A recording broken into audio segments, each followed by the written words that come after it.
The merchant says, "The refund is complete." Your account says it is not there. That small mismatch is the whole mystery.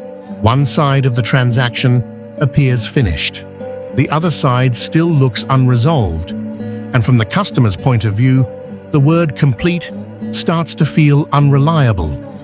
But the problem is not always that someone is lying or that the refund has disappeared. In many payment card refunds, complete can describe one state inside a longer chain.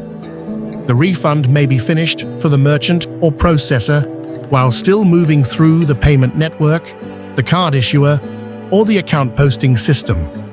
This video is about the refund settlement handoff, the chain that can sit between a merchant saying "refund processed" and the money actually appearing in the customer's account. The observable pattern is simple. A customer returns an item, cancels an order, or receives a service refund. The merchant sends a confirmation. The refund may be described as issued, processed, completed, or successful. But when the customer checks the card account or banking app, the refund is not visible yet. That gap creates a strange experience. The customer is told that the refund has happened, but the only place that matters to them still shows nothing. The important distinction is this: a refund is not usually one single action inside one single system. It is a handoff between participants. There is the merchant, who agrees to return the money. There may be a payment processor, which handles the refund instruction. There is an acquiring side connected to the merchant. There may be a card network that carries transaction information.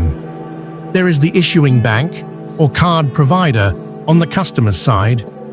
And then there is the final account display, where the customer can actually see the credit. Each participant can have its own state. Each participant can finish its part before the next visible outcome appears. That is why the word "completed" can be technically true and still feel incomplete. To understand the handoff, imagine the refund as a chain of states, not as a single switch. The first state is the customer request. Something is returned, cancelled, corrected, or reversed. The second state is the merchant decision. The merchant approves the refund and starts the process. The third state is the merchant or processor record. In that system, the refund may now exist as a refund object, a refund transaction, or a processed refund. The fourth state is transmission. The refund information has to move into the card payment environment, where transaction information is routed and reconciled. The fifth state is the issuer side. The customer's bank or card issuer has to receive and handle the refund transaction. The sixth state is account posting. The credit becomes visible in the customer's account, sometimes first as pending. Sometimes only once it is fully posted. The customer mostly sees the first and last parts. They see the merchant's message and they see their own account. The middle of the chain is usually not visible. That middle is where the confusion lives. In card payment systems, clearing and settlement are not just casual words. They describe parts of the process by which transaction data and money obligations move between institutions. US banking material on merchant processing describes a typical card transaction flow involving the merchant, the acquiring side or processor, the card association, and the issuing bank. MasterCard's current transaction rules also describe refund transactions through stages such as authorization, clearing, issuer receipt, and posting requirements. The details vary by region, network, participant, and transaction type. But the general mechanism is enough to explain the user experience. The participant that says "processed" is not necessarily the participant that makes the refund visible in the customer's account. Stripe's current refund documentation gives a useful merchant-side view of this. Stripe describes refund states such as pending, succeeded, failed, and cancelled in its refund object. It also describes refund references that may be pending, available, or unavailable. That means even inside a processor's documentation, a refund can have internal states before the customer has a simple, visible result. This does not mean every Stripe refund, every MasterCard refund, or every card refund follows the same timing. It means the idea of a refund state is real. The refund can be recorded and processed in one system while still depending on downstream handling. Now place the customer back into the story. The customer asks for a refund. The merchant sends a message, "Refund complete." The customer opens the banking app. Nothing has appeared. From the customer's view, the refund has not happened. From the merchant's view, the refund may already have been sent into the payment chain. Both views can be describing different parts of the same process. A useful way to visualize this is a left-to-right refund state chain. On the far left is the customer refund request. Next is merchant processed. Then comes processor state. Then card network clearing or reference information. Then issuer receipt. Then issuer posting. On the far right is customer account visible. Now draw a bracket over the middle of the chain, from processor state to issuer posting. That bracket is the ownership gap from the customer's perspective. It is not necessarily a legal gap, and it is not proof that no one is responsible. It is the part where the customer often cannot see which participant has the refund at that moment, what state it is in, or when it will become visible. The diagram can also include an exception branch. A refund may fail if the customer's bank or card issuer cannot process it correctly. It may need a reference number to help trace it. It may appear as pending before it posts. It may be affected by the payment method, the market, the issuer, or special handling. The point is not that the process is mysterious because nobody knows what is happening. The point is that the customer usually does not have one unified window into all the states. That is the consumer blind spot. One participant's completed state is not the final state of the entire chain. The merchant can see what happened inside the merchant or processor environment. The issuer can see what happens inside the customer account environment. The network and payment rules define how transaction information moves, but the customer is often left comparing two visible messages: refund processed on one side and no visible credit on the other. This is why refund language can become misleading without being false.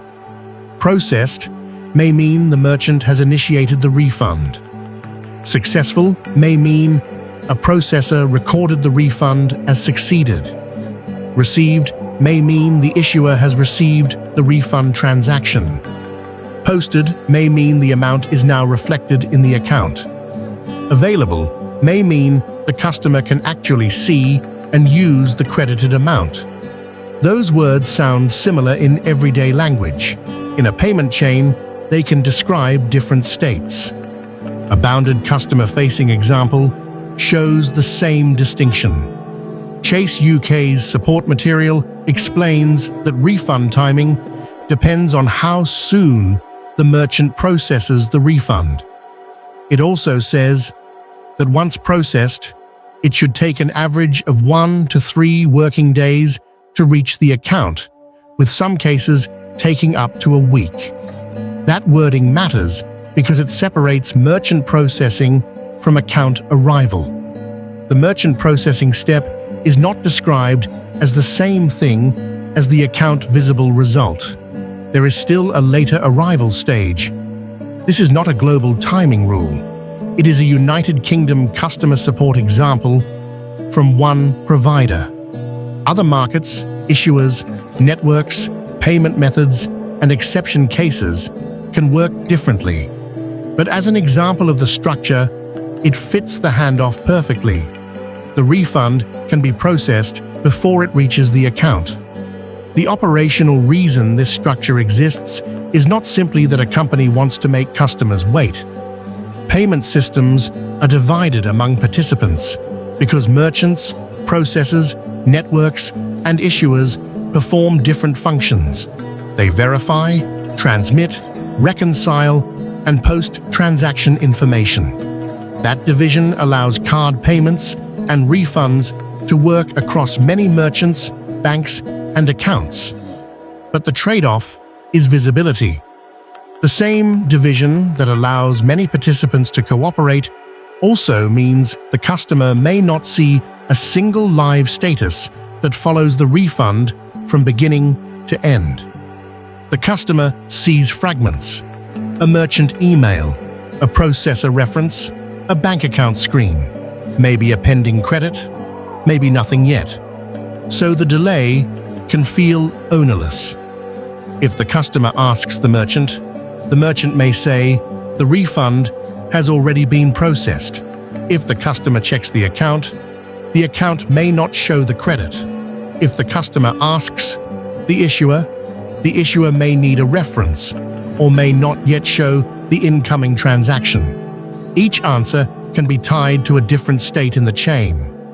That is the distinct consequence of the refund settlement handoff. The customer may face a delay without a single party visibly owning the whole interval. This is different from a delivery delay, where the hidden system may be a route, a driver, or a capacity schedule. A refund delay is a state chain problem. The question is not only who has the package or where is the driver. The question is, which participant's state are we talking about when someone says the refund is complete? That is also why the safest explanation avoids universal claims.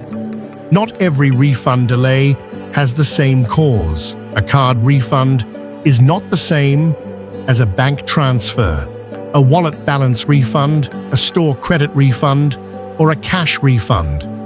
Even within card payments, rules can differ by network, market, issuer, merchant setup, and exception handling. Regional rules may apply only to transactions and participants in that region. A failed refund is different from a pending refund. A reversal may be different from a normal refund transaction. The evidence supports the chain. It does not support the idea that every delay is deliberate, that every merchant message is misleading, or that a delayed refund proves wrongdoing. A fair version of the story is more precise. The merchant-facing state can move before the customer-facing state. The processor can record a refund before the issuer posts it. A network rule can define transaction handling before the customer sees a clean account result. A bank can display the credit only after its own posting process. That is not as emotionally satisfying as saying, "Someone is holding your money," but it explains the experience more accurately. The handoff also explains why refund communication often feels weaker than purchase communication. When a customer pays, the merchant wants quick confirmation that the transaction is approved. The checkout process is built around immediate feedback: approved, declined, order placed. The customer receives a clear result because the sale needs a clear stopping point. A refund has a different visible shape. The merchant can confirm its own action, but the customer cares about the final account result. Between those points, the process may move through systems that were not designed to give the customer one simple, shared status line. So the emotional problem is not only waiting, It is reconciling two truths. The merchant may be looking at a completed merchant-side action. The customer may be looking at an unfinished account-side outcome. The same refund has not failed just because those two views are out of sync. But the experience can still be frustrating because the customer is asked to trust a state they cannot fully observe. This is why the word complete needs a question attached to it. Complete where? Complete for the merchant? Complete for the processor? Complete in clearing? Complete for the issuer? Complete in the account display? Without that distinction, complete sounds like the end of the story. In a refund settlement handoff, it may only be the end of one participant's part of the story.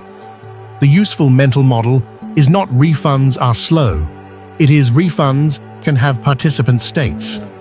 Once you see the chain, the confusing moment becomes easier to interpret.